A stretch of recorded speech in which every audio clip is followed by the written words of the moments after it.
കലാപത്തിലൂടെ ഭരണം പിടിച്ചെടുത്തതിന് പിന്നാലെ ബംഗ്ലാദേശിന്റെ ഉറ്റ സുഹൃത്തായ ഇന്ത്യയായിരുന്നു ഇടക്കാല പ്രധാനമന്ത്രി മുഹമ്മദ് യൂനുസിന്റെ ആദ്യ ലക്ഷ്യം. തുടർച്ചയായി ആരോപണങ്ങൾ ഉന്നയിച്ച് ഇന്ത്യയെ കരിവാരിത്തേക്കാൻ മുഹമ്മദ് യൂനുസ് പലകുറി ശ്രമിച്ചു.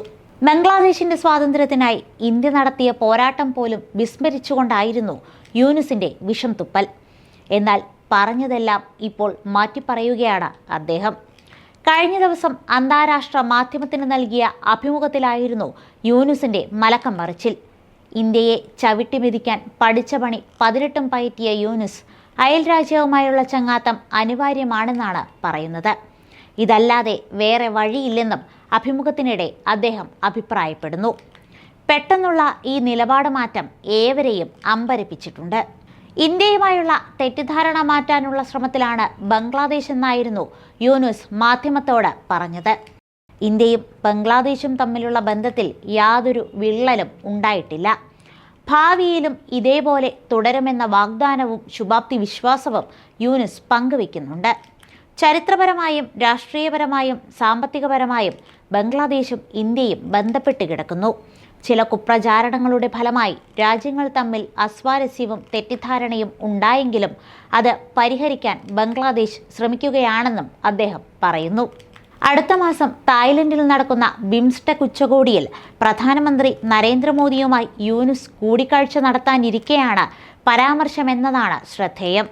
ഇന്ത്യയെ ശത്രുപക്ഷത്ത് നിർത്തിയിരുന്ന ബംഗ്ലാദേശിന്റെ നിലപാട് ഒരു സുപ്രഭാതത്തിൽ മാറിമറിഞ്ഞതല്ല. ഇന്ത്യയുമായുള്ള പിണക്കം നിലവിലെ സാഹചര്യത്തിൽ അത്രയ്ക്ക് ഗുണം ചെയ്യില്ലെന്ന് ബംഗ്ലാദേശിന് മനസ്സിലായിട്ടുണ്ട്. ഇതാണ് ചുവടുമാറ്റത്തിന് പിന്നിൽ. യൂനുസ് സർക്കാർ അധികാരമേറ്റതിന് പിന്നാലെ ബംഗ്ലാദേശിന്റെ വിദേശ നിക്ഷേപത്തിൽ വലിയ കുറവാണ് ഉണ്ടായിരിക്കുന്നത്. ഇതുൾപ്പെടെ വിവിധ പ്രതിസന്ധികൾ രാജ്യം ഇന്ന് നേരിടുന്നുണ്ട്. വ്യാപാര രംഗത്ത് ബംഗ്ലാദേശിനോട് നന്നായി സഹകരിക്കുന്ന രാജ്യമാണ് ഇന്ത്യ.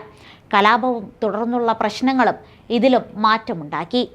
നിലവിൽ ബംഗ്ലാദേശിന്റെ രണ്ടാമത്തെ വലിയ വ്യാപാര പങ്കാളിയാണ് ഇന്ത്യ. ഇരു രാജ്യങ്ങൾ തമ്മിലുള്ള നയതന്ത്ര ബന്ധം ഉലഞ്ഞു. കലാപത്തിൽ ബംഗ്ലാദേശിനെ പിന്തുണച്ചിരുന്നവർ ഇതിനു പിന്നാലെ രാജ്യത്തെ തിരിഞ്ഞു നോക്കാതെയായി. ബംഗ്ലാദേശികൾക്കിടയിൽ ഇന്ത്യൻ വിസയുടെ ആവശ്യം വർദ്ധിച്ചു വന്നത് മറ്റൊരു പ്രതിസന്ധിയായി. ഇതോടെയാണ് ഇന്ത്യയുമായുള്ള സഹകരണത്തെക്കുറിച്ച് മുഹമ്മദ് യൂനുസ് ചിന്തിച്ചു തുടങ്ങിയത്. ഇതിനിടെ അമേരിക്കൻ പ്രസിഡന്റ് ഡൊണാൾഡ് ട്രംപുമായി മോദി നടത്തിയ കൂടിക്കാഴ്ച യൂനുസിൽ ഈ ചിന്ത കൂടുതൽ ശക്തമാക്കി. ബംഗ്ലാദേശിന്റെ കാര്യം ഇന്ത്യക്ക് തീരുമാനിക്കാമെന്നായിരുന്നു ട്രംപ് സ്വീകരിച്ച നിലപാട്. നേരത്തെ തന്നെ ബംഗ്ലാദേശിന് നൽകിയിരുന്ന സഹായം അമേരിക്ക നിർത്തിയിരുന്നു. ഈ സാഹചര്യത്തിൽ യൂനുസിന് ഇന്ത്യയല്ലാതെ മറ്റൊരു രാജ്യത്തെയും ആശ്രയിക്കാനില്ല. ഇതും യൂനുസിന്റെ കണ്ണു തുറപ്പിച്ചു.